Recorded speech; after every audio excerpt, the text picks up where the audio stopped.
Is 196, then it's weight at equator. म्हणजे पोलवरती weight आहे 196 आणि आता इक्वेटरवरती किती येईल? तर सगळ्यांना माहिती आहे की पोलवरती वेट मॅक्सिमम असतं आणि इक्वेटरवरती कमी होतं. तर याला सॉल्व्ह करायचं असेल तर सॉल्व्हिंग बघू शकता किती स्टेप वाईज किती सॉल्व्हिंग आहे. तर हे आपण एका शॉर्ट ट्रिकने सॉल्व्ह करूया. शॉर्ट ट्रिक काय आहे की जे इक्वेटर आहे आणि पोल आहे तर याच्यामध्ये डिफरन्स किती आहे तर 0.34% एवढा वेटचा डिफरन्स होतो. म्हणजे इक्वेटरवरती कितीने कमी होईल तर 0.34%. आता पोलवरती दिले 196, तर 196 आपण काय काढायचे 0.34%. पर्सेंटेज म्हणजे काय डिवाइड बाय 100. याला ज्यावेळी सॉल्व्ह करायला येईल 0.6664 आणि ही व्हॅल्यू फक्त काय करायची या व्हॅल्यू मधून आपल्या सबट्रॅक्ट करायची. म्हणजे काय तर येईल 196 मायनस 0.6664 हे येईल तुमचं सॉल्व्ह केल्यानंतर 195.32.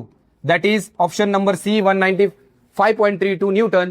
ही ट्रिक वापरून तुम्ही कुठल्याही वेटवरती सॉल्व्ह करू शकता. कुठलाही फॉर्म्युला करायची आवश्यकता नाही. फक्त लक्षात ठेवायचे की पोलवरतून इक्वेटरवरती आलो तर 0.34% एवढं वेट कमी होईल.